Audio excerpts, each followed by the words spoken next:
Buenas noches. Vamos a empezar con lo que era patología tiroidea. Como les dije, esta clase va a quedar grabada para que después la puedan ver en alguna plataforma. Posiblemente lo voy a subir a YouTube y voy a subirles el link. Esto va a estar así para el día de mañana, probablemente en tipo 12 aproximadamente. Eh, es en base a casos clínicos, así que vamos a ir leyendo unos cuantos casos clínicos, luego los vamos analizando. Caso clínico número 1. Un hombre de 24 años que refiere a astenia progresiva desde hace 6 meses, voz ronca, lentitud al habla y somnolencia. En la exploración física se aprecia una frecuencia cardíaca de 52, piel seca y pálida. En el laboratorio, una ligera anemia, un colesterol de 385, creatinina de 1.3 y TSH de 49 con T4 libre de 0.2. Bueno, antes de partir, obviamente es un problema tiroideo, así que vamos a ver un poquito las acciones que tiene la hormonas tiroides. Tiene funciones a nivel de la membrana celular, de las mitocondrias y del núcleo, y bueno, también ciertas funciones a nivel de la maduración a nivel neonatal. En cuanto a la membrana celular, va a estimular la bomba sodio-potasio, y por lo tanto va a significar que el paciente va a aumentar su metabolismo, va a aumentar su demanda de ATP, y por lo tanto aumentar su demanda de glucosa. En general, estos pacientes con la hormona tiroidea activa van a también generar más reacciones de tipo exotérmicas, por lo tanto liberan más calor. En cuanto a la mitocondria, va a estimular su crecimiento y replicación y por lo tanto también aumenta el metabolismo basal, más producción de calor y en general esto podría llevar también a aumentar la frecuencia cardíaca, entre otras cosas.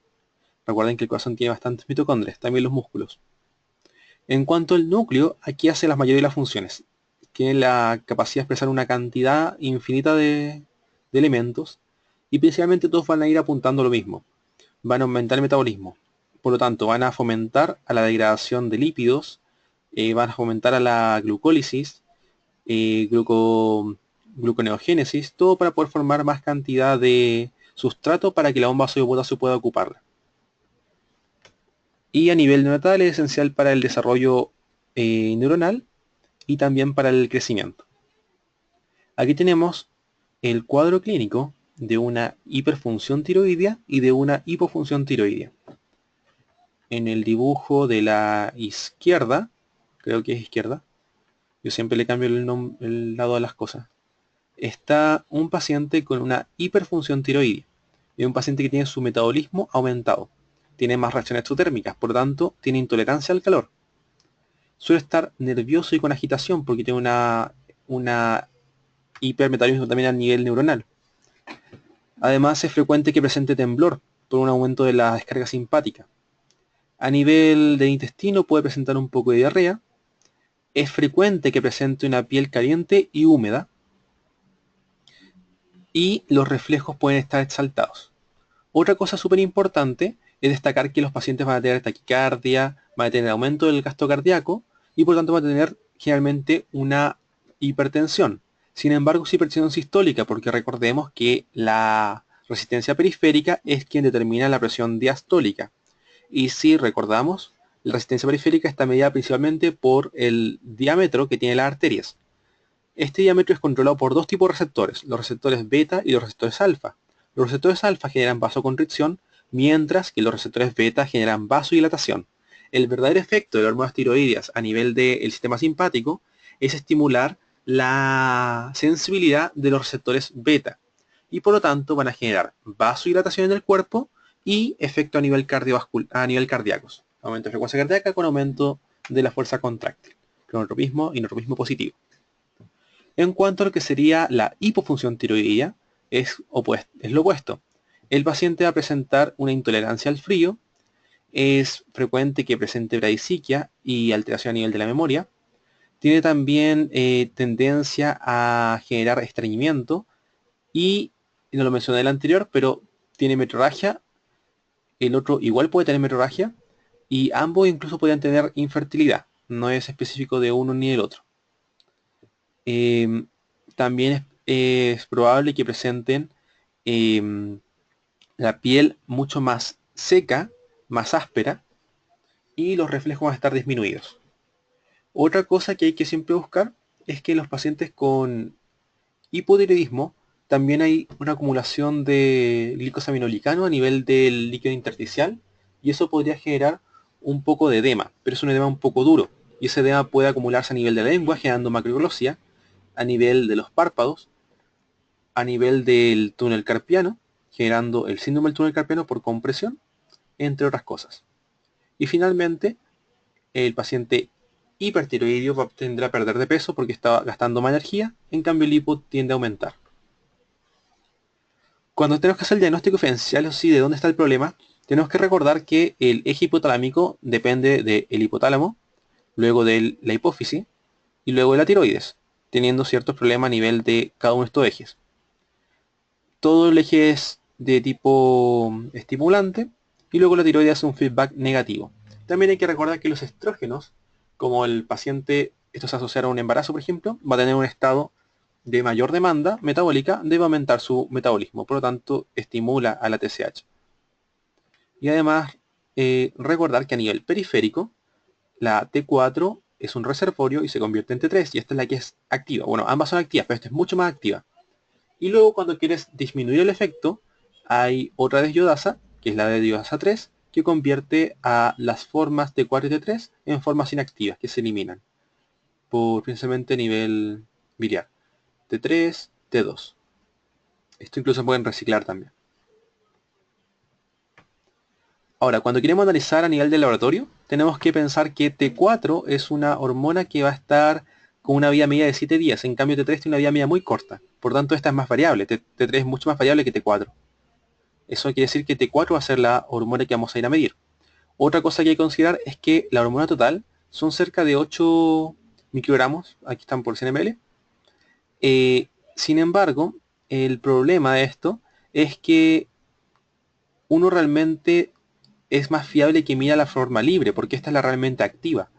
Esta es la que realmente te va a dar un hiper o hipotiroidismo.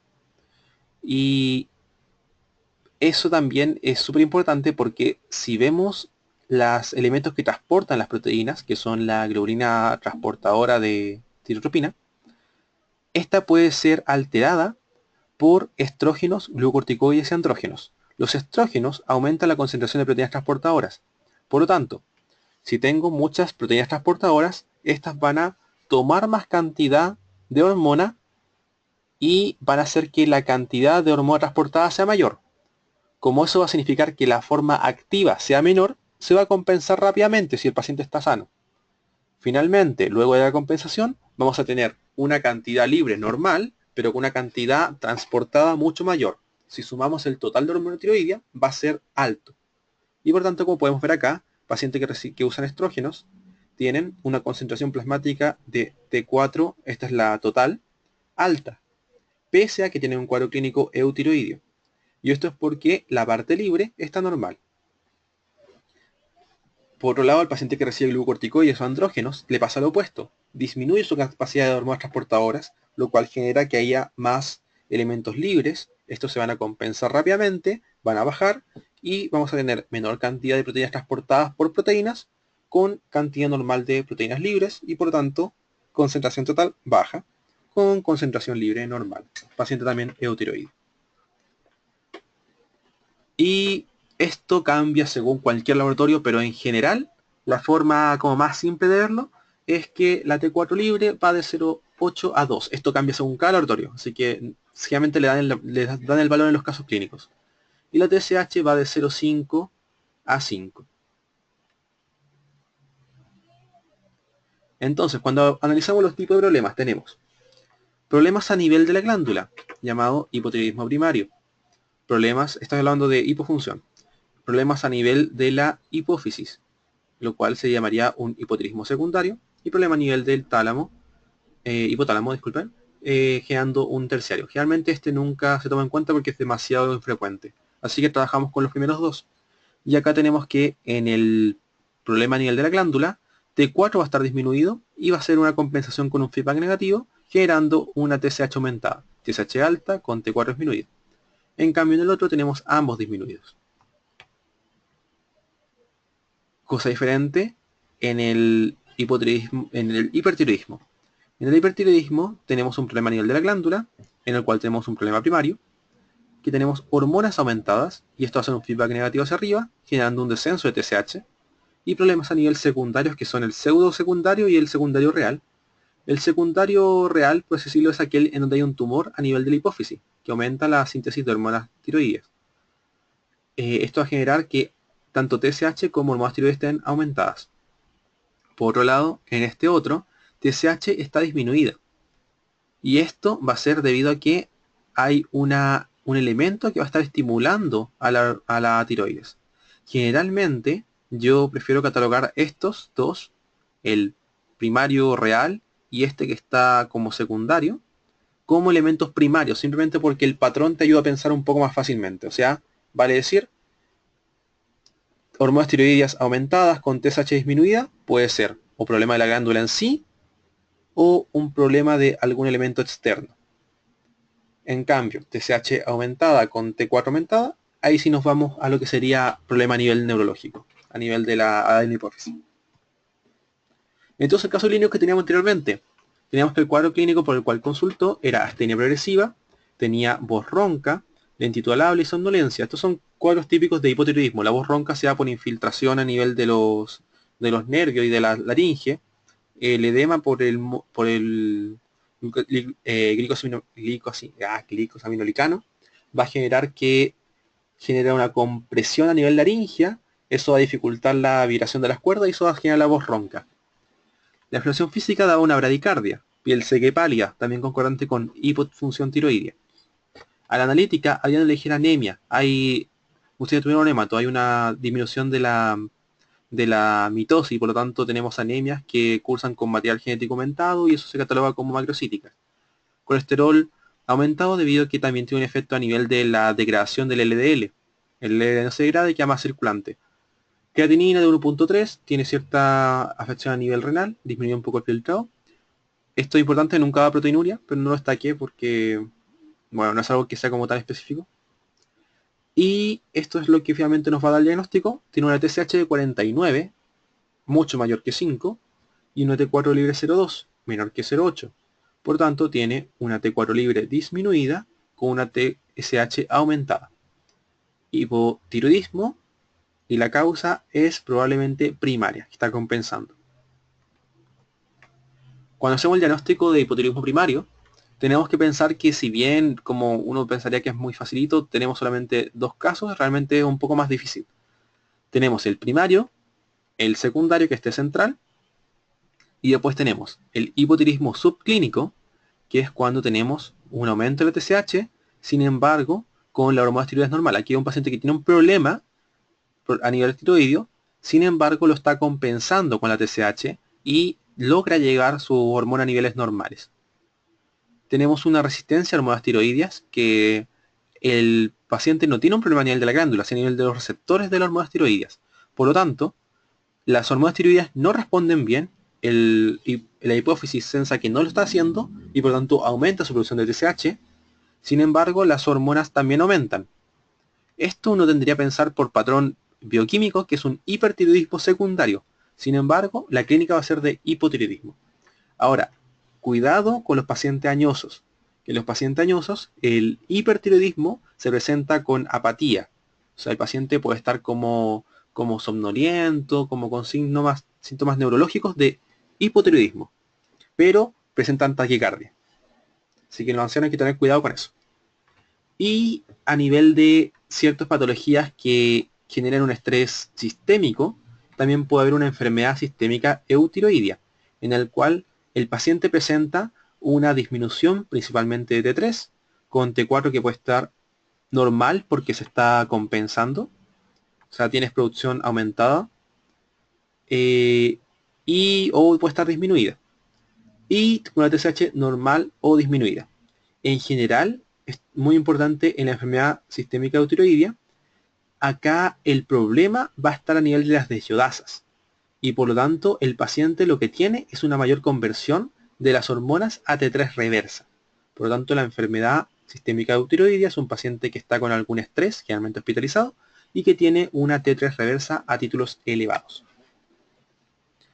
Si vemos un poquito la valoración tiroidea, acá está un paciente con sospecha, tenemos muchas cosas. Yo lo resumí aquí en este cuadro, en el cual pacientes que tengan una TSH más de 10, siempre va a ser primario. O sea, no siempre, pero es muy probable que sea primario. Si tienen entre 5 y 10, estamos como ya en duda. Puede ser primario, puede ser resistencia a hormona, amiodarona, otros.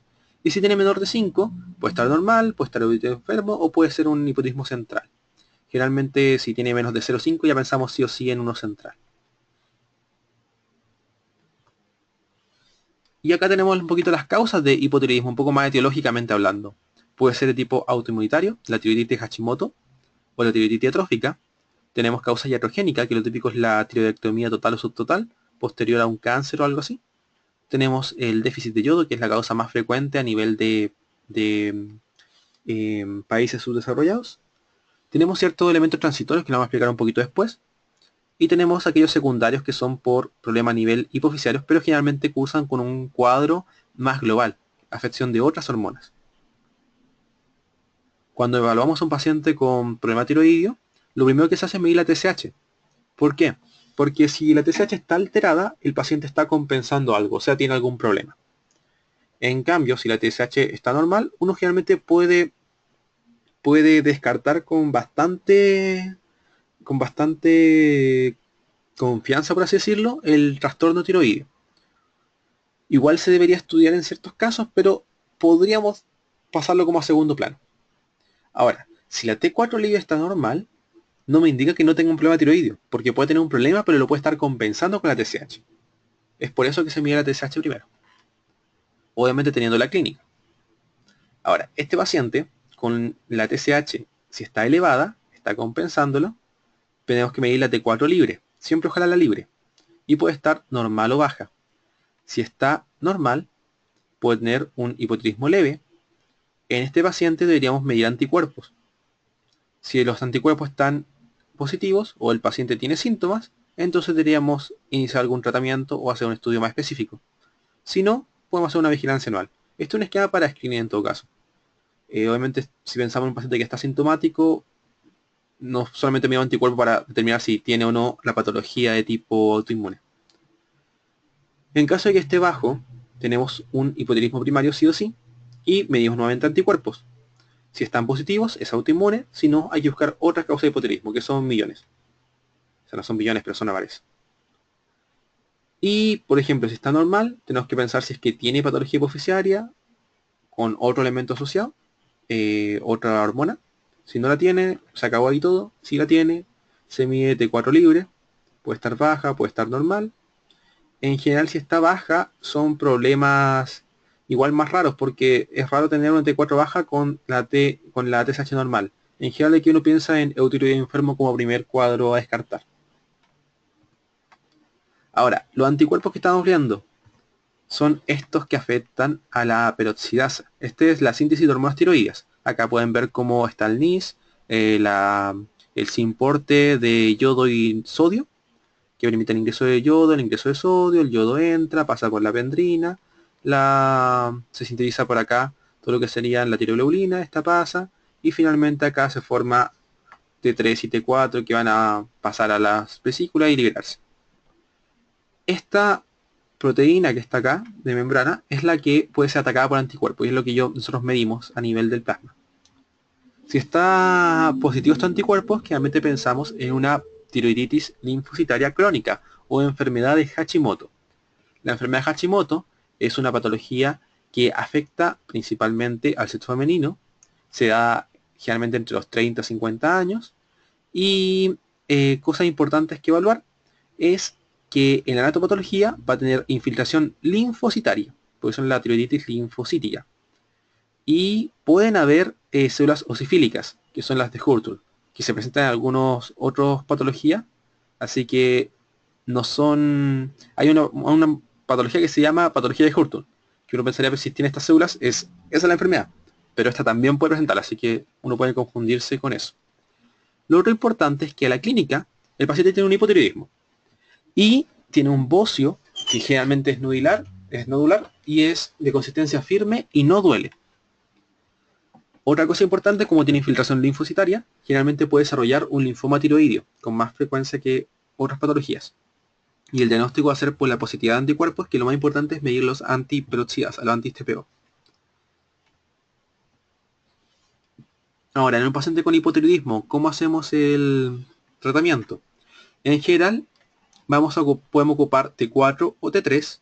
Importante es que T4, que es lo más ocupado, va a tener una vida media mucho más larga, 7 días, y tiene una potencia que es uniforme, vale decir, es más estable. T3 no es muy estable, puede generar pic y no es muy bueno. La dosis como para mantener un paciente eutiroideo en general son 1.7 microgramos kilogramo día, pero esto nunca se ocupa. Siempre se suele empezar con 50 microgramos día y luego ir subiendo de 25 en 25 o ajustando al 30%, o sea, subiendo el 30%, bajando el 30%. Y la dosis máxima son 400 microgramos día. Ahora, casos especiales, los ancianos. Un paciente mayor de 65 años con cardiopatía inicial, tenemos que darle dosis más baja porque podemos desencadenar un angor, o sea, una patología isquémica, o podemos desencadenar también una patología tipo arrítmica. Y también las pacientes embarazadas van a requerir mucho más hormonas tiroideas por lo que vimos anteriormente. Otro caso clínico. Una mujer de 52 años que consulta por temblor, nerviosismo, tiene... Ah, llegó un Diego. Diego, voy a activar tu micrófono. Trata de silenciarlo cuando no estés interactuando para que no se escuche como tu teclado o cosas así. Ya. Es una paciente de 52 años que consulta por temblor, nerviosismo, pérdida de peso, intolerancia al calor desde hace 2 meses. Al examen físico, exoftalmo, retracción palpebral bilateral, mixedema pretibial, bocio difuso no doloroso. TSH de 0.09. ¿Qué opinas, Diego?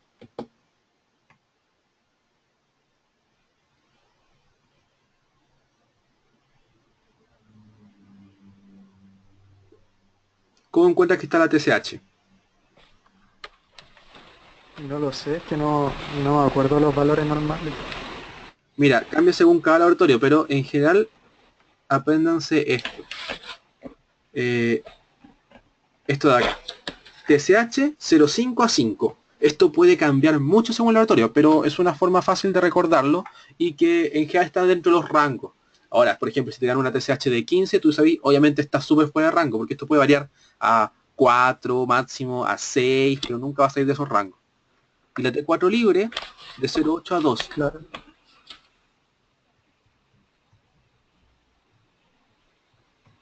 Entonces en esta paciente tenemos una TSH 0.09.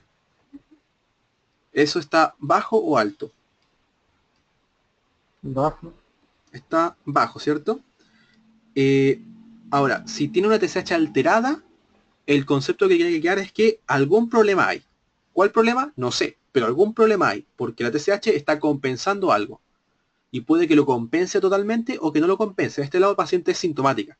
Por tanto, no lo está compensando. Y si vemos la clínica, ¿a qué nos guía? ¿A hiperfunción tiroidea o a hipofunción tiroidea? Tiene temblor, nerviosismo, pérdida de peso, intolerancia al calor. Hiperfunción tiroides. Claro, hiperfunción tiroidea. Es un paciente que tiene una hiperfunción tiroidea con una TSH disminuida. Por tanto, pensaríamos que la paciente está con mucha T3 y T4 y producto de eso hace un feedback negativo y está disminuyendo su producción de TSH para compensar. Entonces tenemos que irnos al diagnóstico de hipertiroidismo, que en algunas partes se le llama tirotoxicosis, que tirotoxicosis se refiere a la clínica o a las manifestaciones clínicas de la T3 y la T4. En general, en la tirotoxicosis o en el hipertiroidismo tenemos que descartar 3 diagnósticos principales, aunque son muchos más. Pero lo más frecuente es la enfermedad de Gray-Pasedow, el bocio tóxico multinodular y el adenoma tóxico. La enfermedad de Gray-Pasedow es una patología en la cual hay una componente autoinmune. El paciente suele presentar un bocio difuso, puede presentar oftalmopatía, que es característico de esta patología, gamografía tiroidea con captación difusa y aumentada, después vamos a explicar qué es la gamografía, inmunoglobulinas estimuladoras del receptor de TSH, que puede estar positiva. Esto es lo que vimos al principio de la clase, que vimos que acá podía haber elementos que estimularan la TSH distintos de la TSH. Estas son inmunoglobulinas estimuladoras de TSH, o también TSI. como mnemotecnia, TCI, tiroides sí, así que da hipertiroidismo. TPO, tiroides no, así que da hipotiroidismo. Solamente una mnemotecnia para recordarlo. Entonces tiene TCI positivo, tiene oftalmopatía y un bocio. Gamografía con captación aumentada. El bocio multinodular tóxico son múltiples nódulos en la tiroides, los cuales son funcionales. Entonces tienes una tiroides que está aumentada de tamaño y la encuentras como pelotitas. La gamografía tiroidea tiene una captación aumentada, pero es heterógena. En cambio la otra era difusa. Y la ecografía tiene múltiples nódulos. Y los anticuerpos están negativos. El adenoma tóxico es un puro nódulo que es funcional. Entonces tienes un nódulo único, que en la gamografía encuentras un nódulo caliente, significa que es un nódulo hipercaptante, y el resto de la glándula finalmente tiene que estar como opacada, se llama como, no me acuerdo cómo se llama el signo, pero finalmente lo que pasa es que la hiperfunción de ese nódulo hace que se opaque el resto, como que tú prestas más atención a esa parte que está más colorida que el resto. Entonces tú ves como el resto como apagado. Y la ecografía tiroidea encuentras un nódulo único, obviamente, con anticuerpos negativos.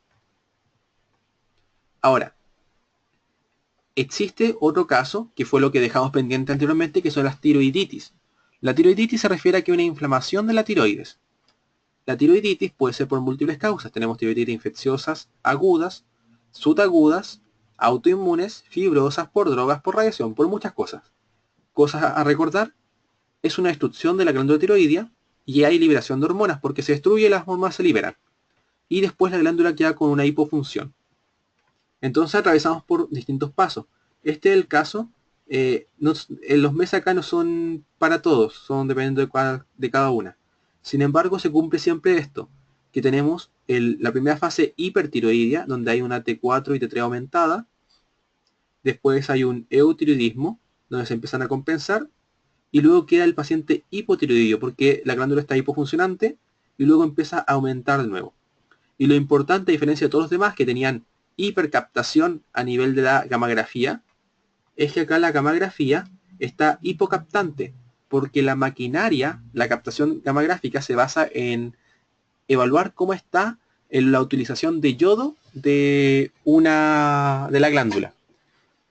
Si la glándula funciona mucho, tiene mucha captación de yodo, porque está activando su metabolismo. En cambio, si la glándula no funciona porque las células están destruidas, tienes una hipocaptación de yodo, la cual se empieza a recuperar progresivamente cuando las células empiezan a volverse funcionales nuevamente. Y esto es como una señal de que estamos pasando la fase del hipotiroidismo. Acá tenemos un pequeño cuadrito para recordar los tipos de tiroiditis. Tenemos la aguda, que es por causa bacteriana, la subaguda, que es por causa viral. Estas dos son dolorosas. Bocio doloroso es una tiroiditis aguda o subaguda, una de las dos. ¿Cómo diferenciarlos? ¿Fiebre? No, realmente es un parámetro poco específico. Hay que ir a ver los leucocitos con desviación izquierda. Si tiene eso, es bacteriana. Además, generalmente el cuello se torna con un color rojizo, tiene mucho calor local, entre otras cosas. En cambio, la subaguda tiende a ser con un dolor cervical leve, con bocio difuso, doloroso, pero no hay como mucho clínica más a nivel local. Y suele tener un resfriado. Dice, ah, no, estoy con una bronquitis y después pensó esto. Y en las otras tenemos las linfocitarias, que puede ser la transitoria, que es la enfermedad de las embarazadas, o la crónica, que es la tiroiditis de la Hashimoto. La transitoria es un bocio no doloroso, igual que la otra. Sin embargo, se diferencia en que la transitoria se da posterior al parto y generalmente tiene títulos bajos o inexistentes de antiperoxidasa. En cambio, la linfocitaria crónica es una paciente que se da con un cuadro mucho más larvado, mucho más largo, y tiene títulos antiperoxidasa positivos, y no se da después del parto, se da en toda la vida. Es muy frecuente que la linfocitaria veamos la parte del hipertiroidismo, es como más frecuente. Y luego puede tener una pequeña etapa de hipotiroidismo. En cambio, la crónica es al revés. En el principio tuvo un hipertiroidismo que ni lo vimos. Posiblemente la paciente lo refiere que hace, sí, unos tiempos atrás, una vez tuve calor o algo así, pero no va a acordarse. pero cuando consulte va a consultar por un hipotiroidismo. Y la otra es la fibrosante, que es típico de los viejitos. Un viejito que viene con un bocio duro es sospecha de o cáncer o tiroiditis fibrosante. Y esta va a tener anticuerpos, puede tener los positivos, negativos, en verdad lo que importa es buscar síntomas de compresión. Ahora, cosa importante para el tratamiento, bacteriana, antibióticos más drenaje. La viral, antiinflamatorios, corticoides como antiinflamatorios y beta bloqueadores para controlar el hipertiroidismo. La linfocitaria crónica, si tiene hipertiroidismo, beta bloqueadores. Si no lo tiene, levotiroxina. Disculpen, si tiene hiper, beta bloqueadores. Si tiene hipo, levotiroxina. La de Hashimoto siempre es levotiroxina. Y la fibrosante es cirugía solamente si hay compresión. Ya, habiendo visto todo esto, vamos a ver un algoritmo en el cual vemos que en función de la TSH y T4 libre vamos a hacer el diagnóstico. En función a esto tenemos, si la TSH está aumentada con la, disculpen, disminuida, con la T4 libre aumentada, tenemos que pensar en patología primaria. Y en las patologías primarias tenemos que pensar en, si es que tiene oftalmopatía, el bocio no me importa, es como un poco específico. Oftalmopatía, eso es lo importante. Tenemos que pensar en patología de Graves. Después vamos a explicar por qué. Si es que no tiene bocio ni oftalmopatía, tenemos que hacer un estudio un poco más específico con una gammagrafía. La gammagrafía lo que va a hacer es determinar la captación del yodo, y si es hipercaptante difusa, es enfermedad de Graves. O puede ser una paciente que tenga una hiperproducción de gonatrofina colónica. Esto es típico de pacientes embarazadas que tienen una enfermedad trofolástica. La enfermedad trofolástica libera gran cantidad de gonatrofina colónica, y esta tiene una estructura similar a la TRH, y por lo tanto estimula la tiroides y hace que se provoque un hipertiroidismo. Y si tiene hipocaptación, puede ser una tiroiditis, puede ser que la paciente esté consumiendo elementos exógenos, puede ser que tenga un Jod Basedow, que es una enfermedad por consumes yodo y por culpa del consumo de yodo tus glándulas empiezan a funcionar más. O puede que tengas un estroma ovari, que es un tejido funcional diferente a la tiroides, es un tumor que produce hormonas tiroides. Ahora, si tu T4 libre está aumentada y tu TSH también está aumentada, tienes que pensar que puede ser un tumor productor de TSH o un tumor productor de TRH, o sea, con patología más que nada secundaria, hipoficiaria. Y si tienes la TSH disminuida con la T4 normal, tú puedes decir, ah, mira, la TSH está disminuida porque está compensando la T4. Entonces hay que ver la T3, porque la T3 puede que todavía no se haya compensado bien. Si la T3 no se compensa, o sea, la T3 está elevada, entonces tienes una enfermedad de Graves, puede ser un bocio multinodular, o puede ser un consumo de T3 exógeno. Si está baja, son generalmente fármacos, esto ya es menos frecuente. Estamos pensando en un paciente con clínica de hipertiroidía. Y si es que está normal, tenemos un hipertiroidismo subclínico, que aquí no siempre se tratan. Hay varios criterios como la taquicardia, paciente embarazada, deseo de fertilidad, entre otras cosas. Menos frecuente. Creo que no dije se me olvidó. Si es que en el examen encuentras un nódulo o múltiples nódulos y no tienes patología a nivel ocular, tienes que pensar en adenoma o enfermedad del bocio multinodular tóxico. Ya. Entonces, lo importante es que en la paciente tienes que evaluar si es que tiene una patología primaria, secundaria o que no se deduce bien. Si es que tiene una patología primaria, lo mejor es en el examen físico ver si tiene bocio o no tiene bocio, si tiene nódulos o no tiene nódulos. Si tiene nódulos, patología nodular, único o múltiple. Si es que es inespecífico, tienes que complementar con una gammagrafía, que puede ser hipercaptante o hipocaptante. Si son hipercaptantes, tienes que pensar en aumento de la función de la tiroides. Si es hipocaptante, tienes que pensar o que la tiroides se rompió o que está repleta de yodo, que es la de yodo Basedow. Y como está repleta de yodo, entonces no capta más yodo. Y si tiene oftalmopatía, siempre pensar en Graves. Y aquí está lo mismo que les acabo de decir. captación de yodo gravemente aumentada, local o disminuida. Lo mismo que le acabo de decir. Ahora, ¿por qué Graves Basedow da oftalmopatía? Resulta que la oftalmopatía no es una alteración que se correlacione con las hormonas tiroideas, es una alteración a nivel de los fibroblastos oculares. Los fibroblastos oculares y los pretibiales se caracterizan por responder al anticuerpo TCI, o sea, al tiro estimulante. Y cuando responde a ellos, empieza a sintetizar más ácido hialurónico y tejido adiposo.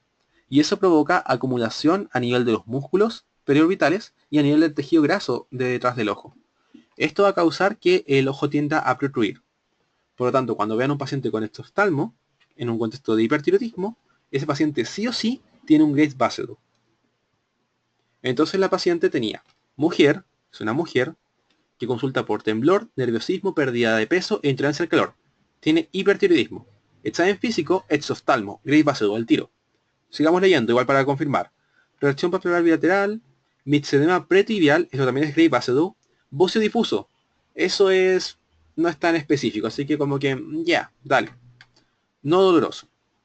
Si fuera doloroso y no tuviera oftalmopatía, yo podría también pensar en una, ¿qué podría pensar? Si fuera un bocio no doloroso, o sea, doloroso, con clínica de hipertiroidismo.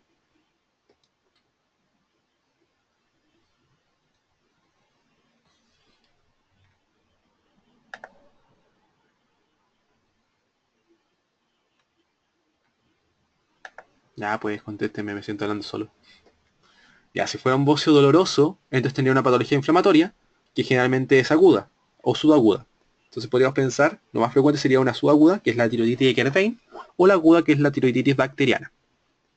Y en ese caso, podríamos, tal vez si queremos, complementar con una gammagrafía, la cual debería ser hipocaptante. También tenemos la TSH sublimida, que nos habla de una patología primaria, así que tenemos un hipertiroidismo primario, probablemente patología autoinmune, por enfermedad de Graves Basedow. Podríamos complementarlo ahora o con una gammagrafía o con anticuerpos TCI. Lo más probable es que tengamos que pedir anticuerpos TCI para hacer el diagnóstico definitivo. Entonces, si tenemos un paciente con enfermedad de Graves Basedow, este paciente lo dividimos para el tratamiento en si tiene menos de 50 años o tiene más de 50 años. Y también si está embarazada. Si tiene menos de 50 años o está embarazada, se ocupan antitiroideos por casi un año. Si la paciente tiene intolerancia o no responde bien, entonces tenemos que evaluar lo que sería el uso de yodo radioactivo. Si el paciente tiene más de 50 años, se ocupa al tiro el yodo radioactivo. Y esto se ocupa más o menos como cada 3 meses, pero esto ya es de especialista. Sin embargo, lo que tenemos que saber es las indicaciones quirúrgicas. Si la paciente está embarazada, está de acá, y está a partir del segundo trimestre y no responde bien, entonces es indicación quirúrgica porque podría complicar el embarazo.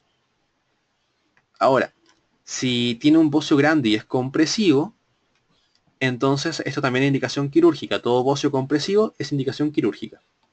Si tiene una oftalmopatía de Graves Basedow, que sea grave, que comprometa mucho el ojo, también es indicación quirúrgica.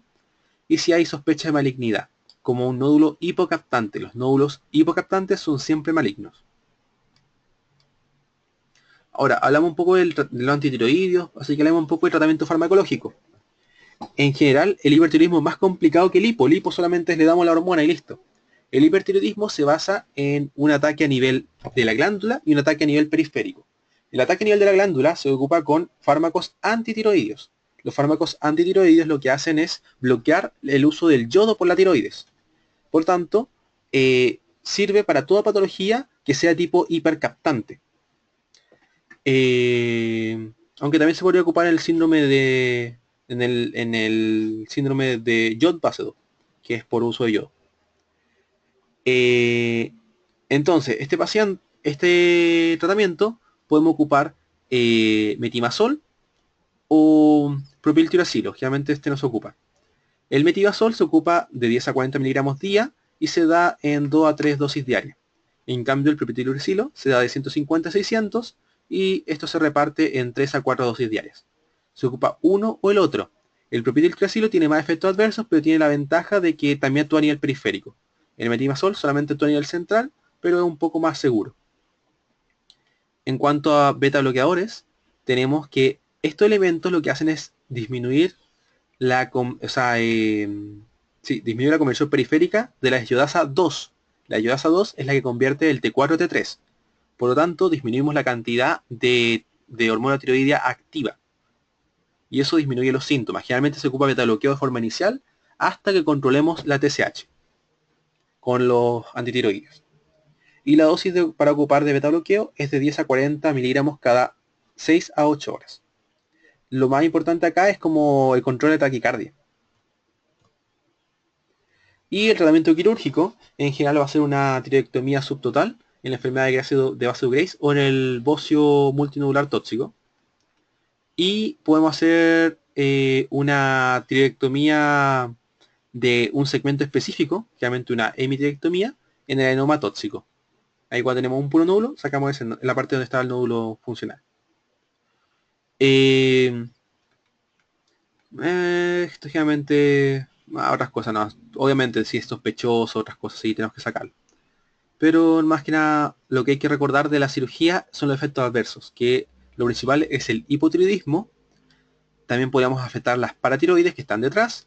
Y lo otro que podríamos generar es una lesión del nervio laringio recurrente, generando una disfonía bimodal, que tiene dos tonos, bitonal. Ya. Entonces con eso terminamos el caso de hipertiroidismo. Para esta paciente, por lo tanto, 52 años, tenía una TSH de 0.04, digamos medir T4 libre, TSI, y en función de eso primero iniciar propiltiuracilo, propanolol, a dosis de 40 días, y luego metimazol, y ir controlando hasta que regulemos la TSH, y en ese momento podemos suspender el propanolol. Paciente de 31 años, sexo femenino, acude a servicio de urgencia con compromiso de conciencia, examen físico, frecuencia cardíaca de 48, aumento de volumen en cara, extremidades con fobia negativa, hiporreflexia, analítica, anemia, leucocitos en rango normales, sodio de 121, potasio de 4.5, cloro de 94, TSH de 185 y T4 libre 0.04. ¿Qué opinan del caso?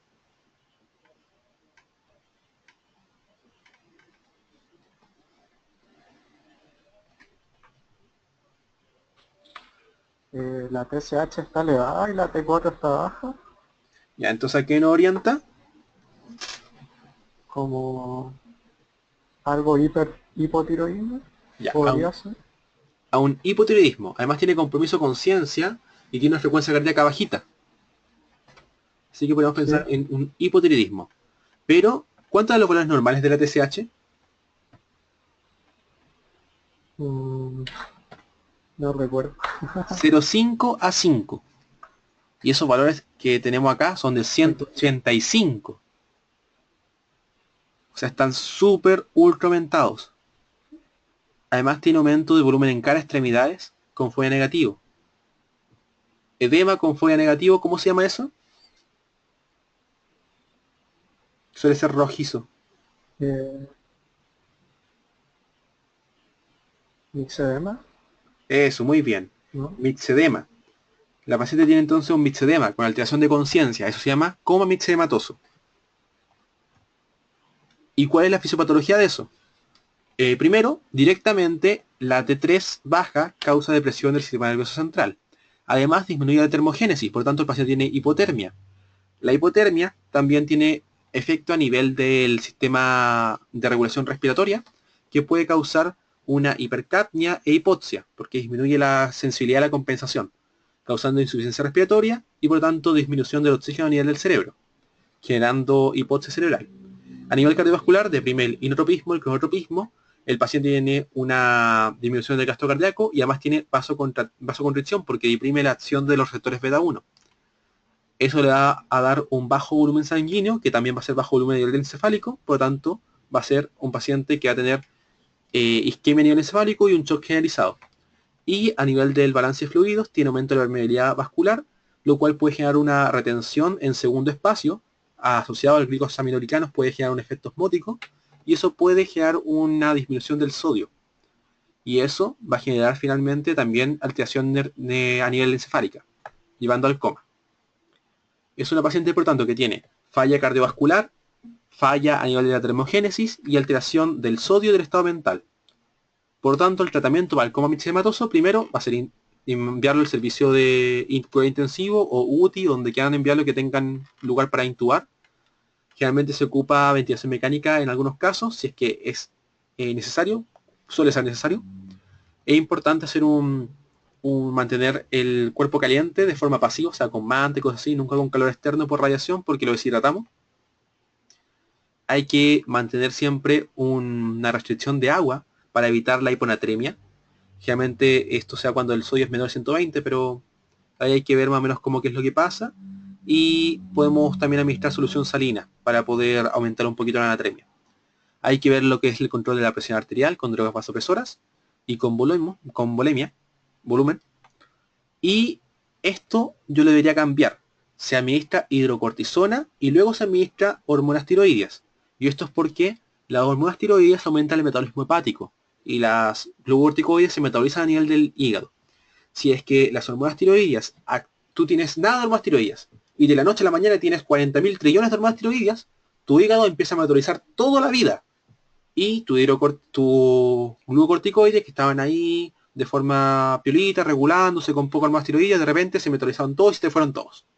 Así que desarrollas una insuficiencia suprarrenal secundaria al uso de estas drogas tiroides. Por lo tanto, en el paciente que llega con coma mixedematoso, se tiene que colocar hidrocortisona y luego administrar hormonas tiroides. La dosis son hidrocortisona 100 de forma endovenosa y hormonas tiroideas entre 300 a 800, generalmente suban 500.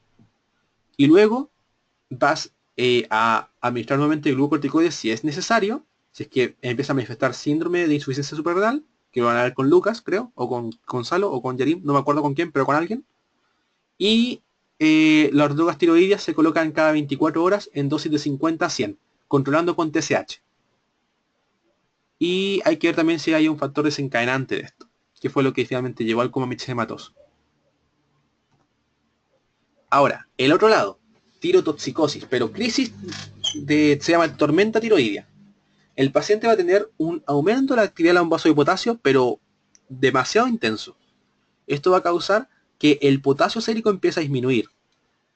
Y el potasio sérico, al disminuir, va a generar generalmente una parálisis. La paciente puede llegar con taquicardia, con vasodilatación periférica, puede estar hipotenso, y puede llegar con una pequeña parálisis por déficit de potasio. En la crisis tirotóxica vamos a ocupar medidas como oxígeno, generalmente suelen tener acidosis metabólica, por lo tanto hay que corregir esto, y hay que corregir el balance hidroelectrolítico. Y a nivel de los fármacos, lo que se va a ocupar es el metimazol por vía oral, se ocupan 30 miligramos, y o se puede ocupar propiltiuracilo, 200-400 miligramos cada 4 horas por vía oral. Y lo otro que se ocupa es el propanolol en dosis de 1 miligramo por minuto de forma intravenosa hasta controlar taquicardia y luego 60-80 cada 4 horas por vía oral. Además, para disminuir un poco la función de la tiroides, también se puede ocupar hidrocortisona. Aquí es por un mecanismo diferente al que estábamos ocupándolo antes. Antes lo ocupamos para poder evitar que desarrollara una crisis suprarrenal. Acá es porque la hidrocortisona también genera una supresión de la hormona tiroidea. Y además, si es que la paciente tiene una crisis tirotóxica por una inflamación, entonces también ayudamos en ese lado. Entonces la paciente anterior tenía 31 años, sexo femenino, compromiso de conciencia, bradicardia, mixedema, hiporreflexia. Tiene un hipotiroidismo con mixedema, anemia, sodio de 121. Me faltó poner temperatura, pero debería estar hipotérmica. Y una TSH de 185 con T4 de 0,04. Entonces, el diagnóstico de esto es un coma mixedematoso. ¿Y cuál es el tratamiento?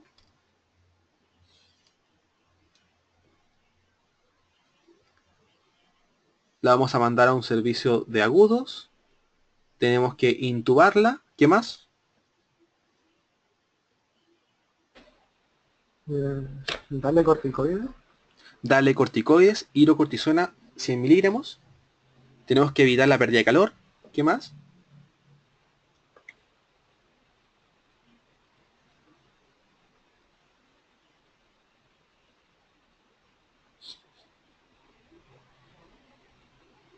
recuerda, tiene problema a nivel cardíaco, problema a nivel del sodio y problema a nivel térmico.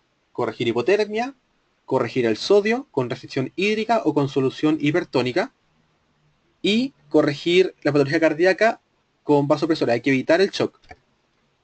Además, como tratamiento para la parte tiroidea, tenemos que darle los glucorticoides para prevenir una insuficiencia suprarrenal y específicamente para la tiroides, ¿qué le vamos a dar? Mm, ¿Qué es lo que le falta a la paciente? levotiroxina, quizás, Ese, le vamos no a dar, sé. le vamos a dar levotiroxina. Pero la diferencia es que se va a poner de forma endovenosa. Generalmente se ocupan 500, así que como recordar eso de hidrocortisona 100 más 500 de levotiroxina. Y puede que sea necesario intubarla, porque el cómic hematoso podría generar un compromiso a nivel de la laringe, comprimirla, y después no vas a poder intubar. Caso 4. Paciente de 25 años, sexo masculino, acude a su consulta por una masa cervical de meses de evolución. Al examen físico, malsa de 1 centímetro que se mueve con la devolución indolora a bordes bien definidos. ¿Qué impresiona?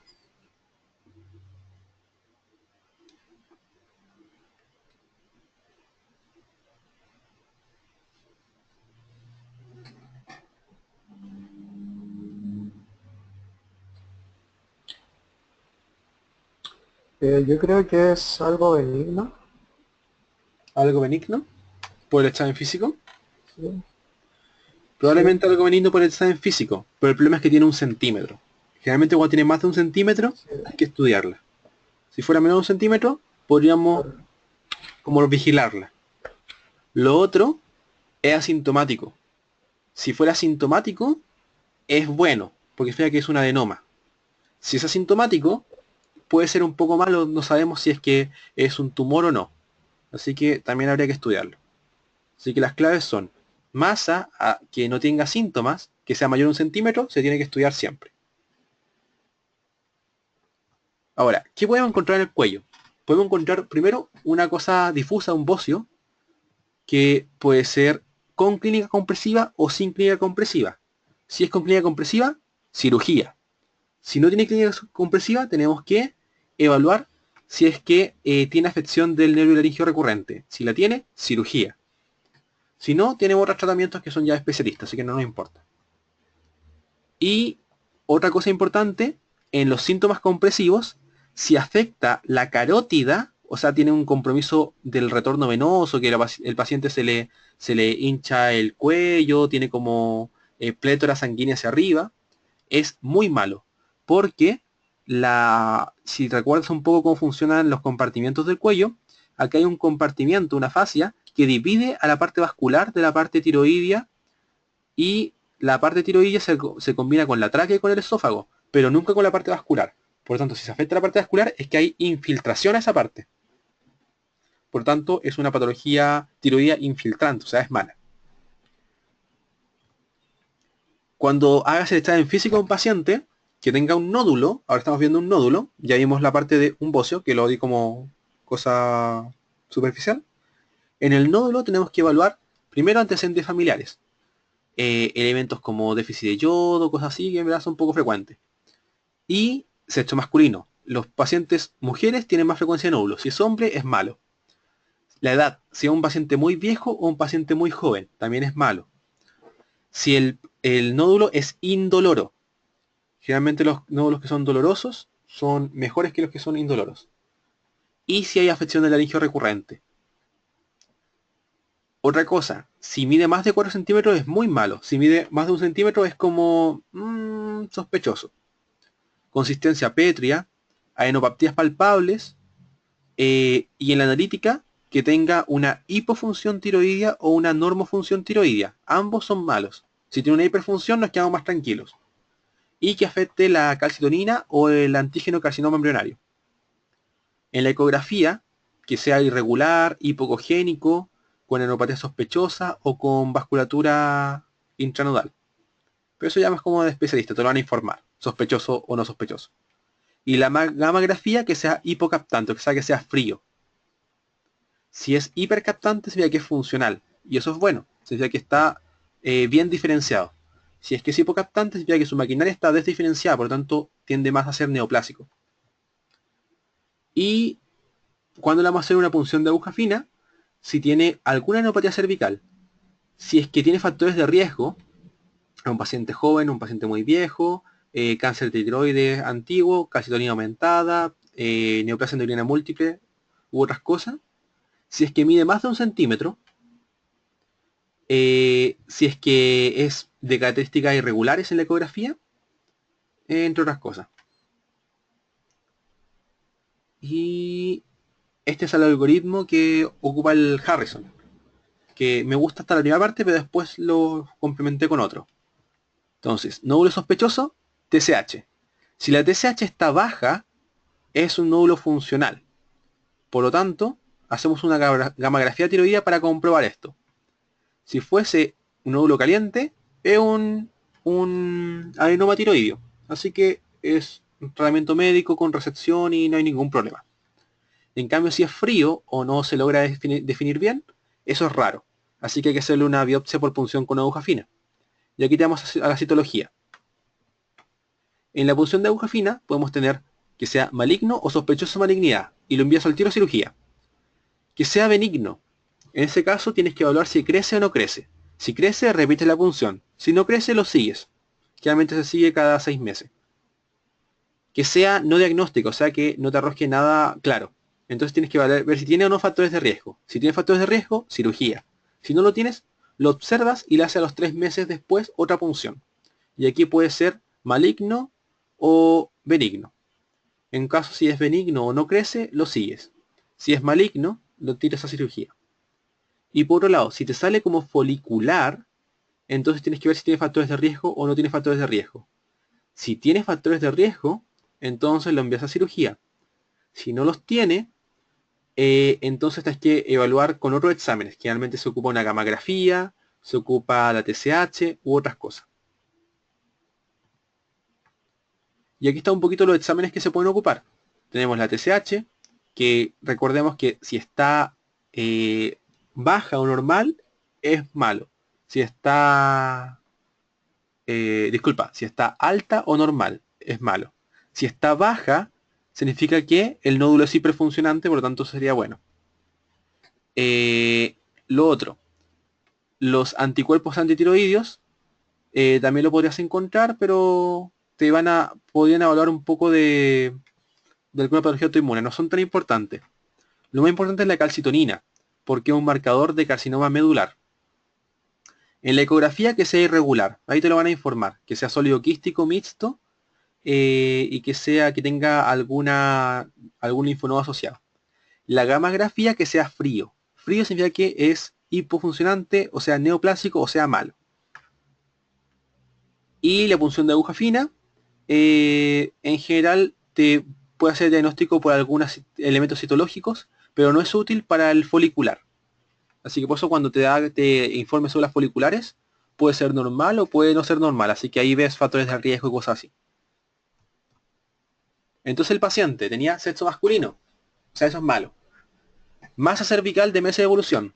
1 centímetro. O sea, ya, está sospechoso. Mejor lo estudio. Se mueve con las ilusiones sobre la de que es tiroides. Es indoloro. Sospechoso también. Bordes bien definidos. Y ahí me quedo un poquito más tranquilo. Pero tiene dos cosas sospechosas. Masculino. Lo tengo que estudiar sí o sí. Y además ahora le puse un poquito de cosas. Analítica, TSH de 2 con una T4 libre de 1.5. Con una punción de aguja fina con acúmulos de células C. Sin ver la punción de aguja fina. La TSH y la T4 libre. ¿Te indica que nos quedamos tranquilos o no nos quedamos tranquilos?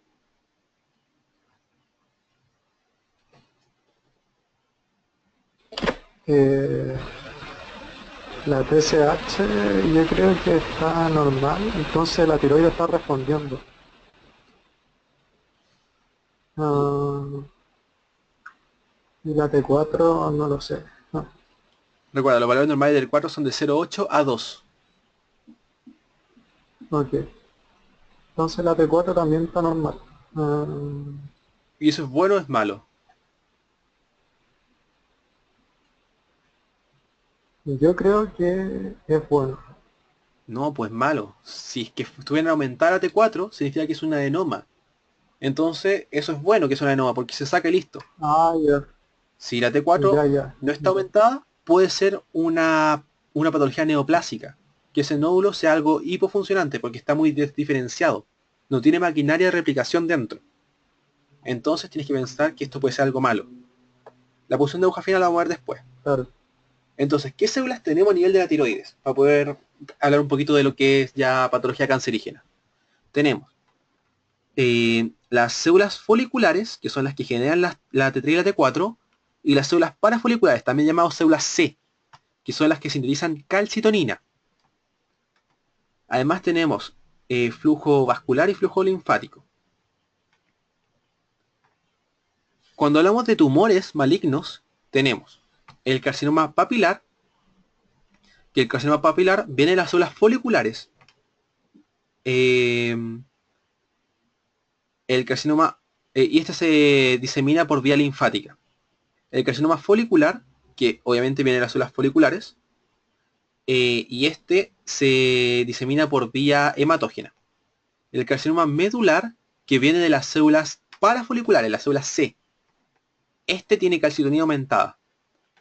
Y los anaplásicos, que son tan indiferenciados que no sabemos de dónde vienen. Generalmente son de las células foliculares, pero son muy indiferenciados.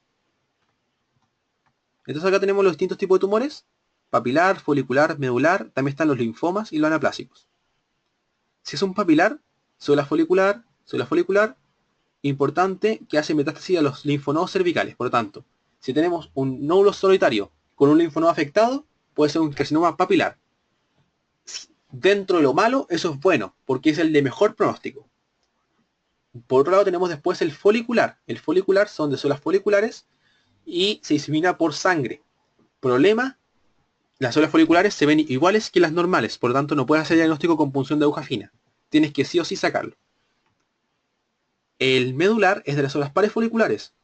Se ve más en pacientes un poquito más viejos.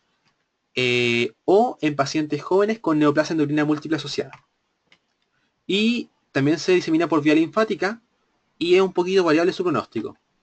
El linfoma es un pronóstico bien malo, sea en ancianos. Y el anaplásico es muy, muy, muy, muy, muy malo.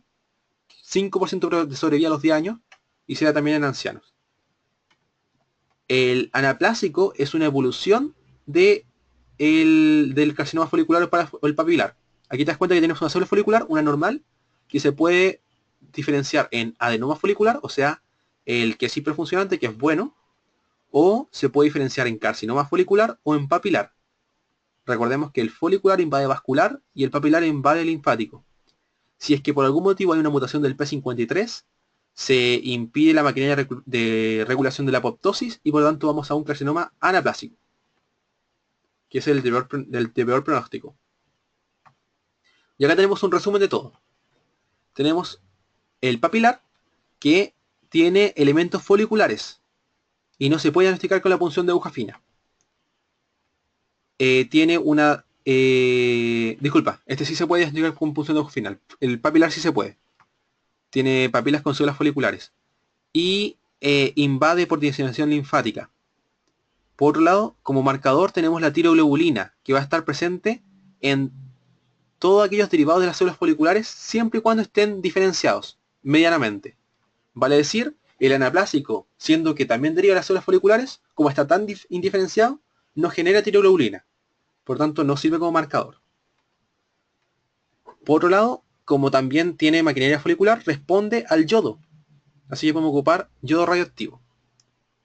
Y eso principalmente.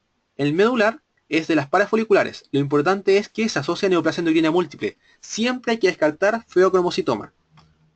Lo otro, en la punción tiene células C con sustancia amiloide. Generalmente son como como unos cúmulos de células. Y presenta calcitonina elevada y puede presentar carcinoma embrionario aumentado. Obviamente no responde a yodo radioactivo porque no tiene maquinaria de yodo y tiene un mal pronóstico. El anaplásico viene de las células foliculares, pero está tan indiferenciado que no tiene maquinaria, por tanto no genera tiroglobulina y no responde al yodo. Es pésimo, sobrevía muy mala y tiene suelas gigantes y fusiformes. Y el linfoma se asocia a pacientes que tuvieron previamente tiroiditis Hashimoto y por tanto puedes tener anticuerpos antiperoxidasa positivos. Tiene anatomía patológica, o es un linfoma de células B y tiene un pésimo pronóstico también y no, obviamente no responde a yodo porque es un de células de la estirpe linfática, no folicular. El tratamiento quirúrgico puede ser una lobectomía, tiroidectomía subtotal o total. Generalmente se hace para casi todo tiroidectomía total. Y como que cosa importante saber es que si tienes un carcinoma que es de tipo papilar, también tienes que hacer una linfadectomía, o sea, sacar todos los ganglios, las partes linfáticas. Y si tienes un medular, tienes que descartar feocromocitoma. Lo otro importante, después de la operación, puedes seguir al paciente con tiroglobulina. Si le haces una tiroidectomía total, no debería poder sintetizar tiroglobulina a tu paciente. Esto solamente sirve para los de estirpe folicular, los foliculares y los papilares, los que vengan de células foliculares. Y la tiroglobulina, si se aumenta, entonces es un marcador de algún problema de células que volvieron a crecer o algo así. Entonces hay que ocupar rollo radioactivo o volver a hacer una extirpación. Entonces, el paciente que teníamos antes, sexo masculino, 25 años, habíamos visto la masita, indolora, no tenía aumento de nada, y teníamos una punción de aguja fina con células C. ¿Qué otros elementos de laboratorio podríamos haber ocupado para hacer el diagnóstico? ¿Qué podríamos haberle pedido?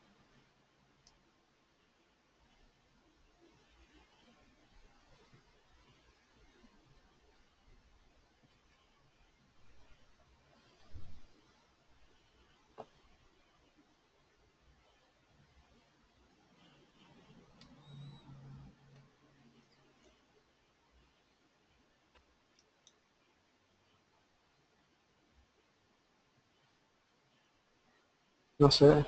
mm, Recuerda, es de las células C, las parafoliculares. ¿Qué sintetizaban esas? calcitonina. Eso, tienes que pedirle calcitonina. Puede que esté elevada, porque tiene muchas células C, tiene una cúmula de células C. Y también recuerda que es Ah, ya. positivo a antígeno carcinoma embrionario. Ok. Ahora, esto es de mal pronóstico, pero también hay que revisarle otra cosa por si acaso, porque están muy asociadas. ¿Te acuerdas cuál era? ¿Cómo no entendí la última parte? Que también puede asociarse a otra enfermedad, el cáncer de medular de tiroides. Ah, descartar feocromocitoma. Eso, neoplasia endocrina múltiple, feocromocitoma, siempre descartarlo. Y eso es todo tiroides. En verdad es súper resumido, hay muchas más cosas, pero esto es como lo más importante, creo. ¿Te queda alguna duda de la primera parte tal vez? Que no alcanzaste a llegar. Eh, es que no sé qué pasa en la primera parte. Fue como una introducción, mira. Fue realmente qué hacían las hormonas tiroideas, síndrome hipertiroidio, hipotiroidio, el metabolismo interno de yodasa 2, de yodasa 3, las mediciones normales, qué pasaba con los estrógenos y los glucocorticoides con las hormonas transportadoras, los tipos de cuadro y eso nomás. Y tú llegaste a... Ah, el tratamiento. Eso es como que importante a lo mejor de hipotiroidismo. ¿Ya? Mira, que el paciente con hipotiroidismo en verdad es fácil, pero hay que acordarse de la regulación, el ajuste del tratamiento. Hipotiroidismo le das hormonas solamente. Y le partes con levotiroxina porque es más estable, dura 7 días. Y se puede dar una dosis al día. Y le partes con 50. Partes 50 y cada 2 meses controlas con TSH. Si la TSH sigue aumentada, tienes que darle más. Puedes darle, subir de 25 en 25 o puedes subirle el 30%. La dosis máxima son 400 por día. No puedes pasar eso. Y lo otro importante es que si el paciente es viejito o tiene una cardiopatía, si le das muchas hormonas tiroides, puedes causarle una fibrilación o puedes causarle una angina, una patología isquémica a nivel del corazón. Por lo tanto, hay que partir con dosis más bajas y subir de 12,5 en 12,5. Y si la paciente está embarazada, como las pacientes embarazadas tienen más metabolismo porque tienen más utilización de recursos, tienes que darle una dosis un poco mayores. Así que si tienes una paciente que tiene un problema tiroideo e hipotiroidea y se embaraza, tienes que subirle un poco la cantidad de hormonas tiroides. Eso más que nada el tratamiento. No es muy difícil. El de hipertiroidea es más difícil.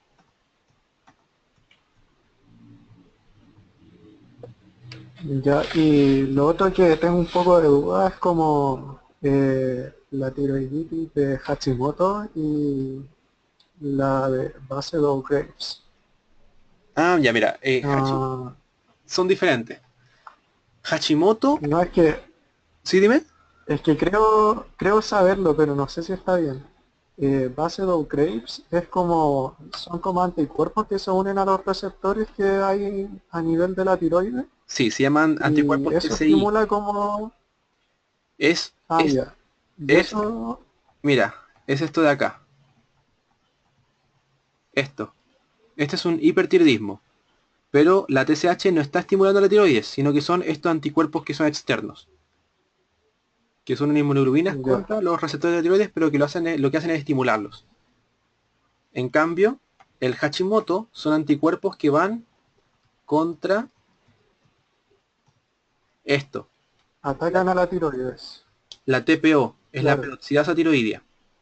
Ataca directamente a la tiroides, ya, o sea, destruye su función porque no permite que yode.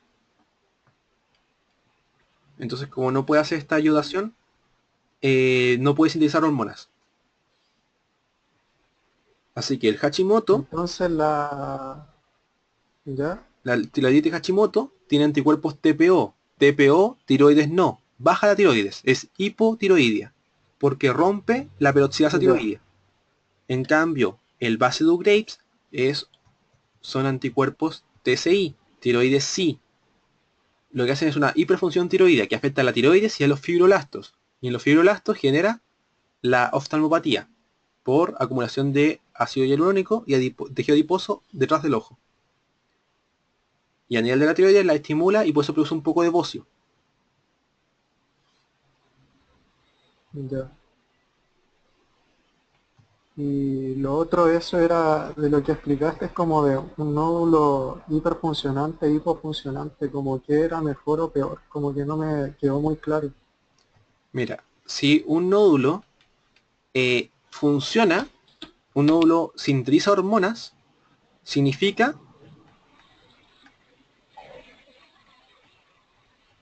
que todo esto está bueno.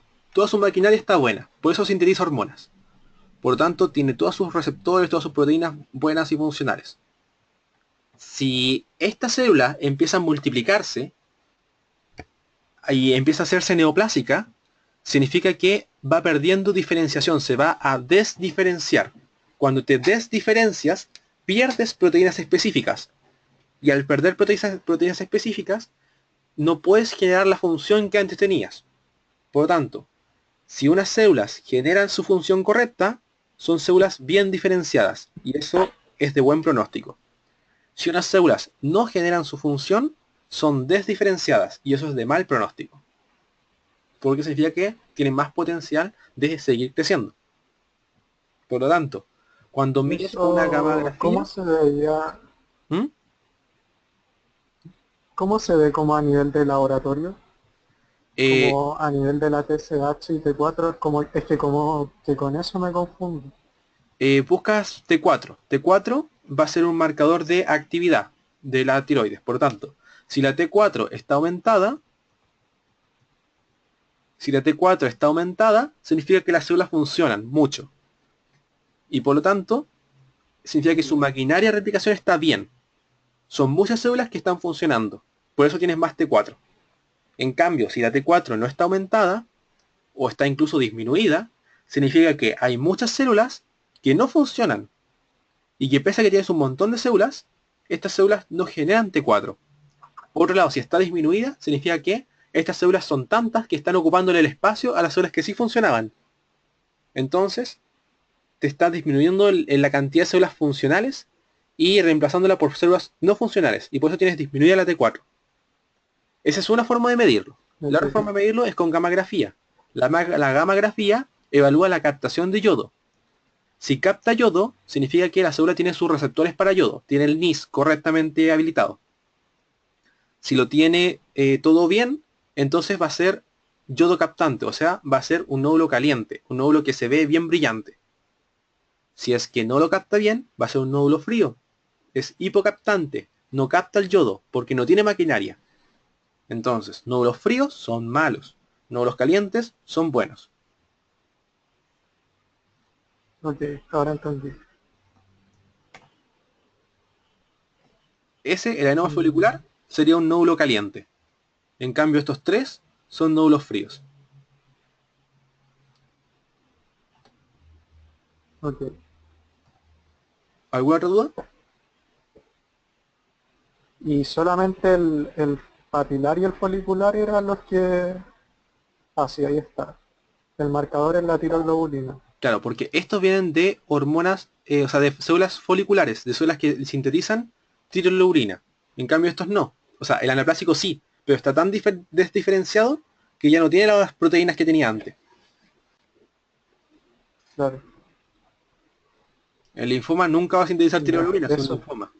Y el medular sintetiza calcitonina. Ya. Eso no tengo más dudas. Ya.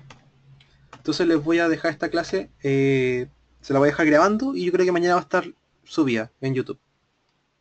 Espero. Ya, gracias. Ya, cuídate que estés bien. Chau. Tú igual, chao.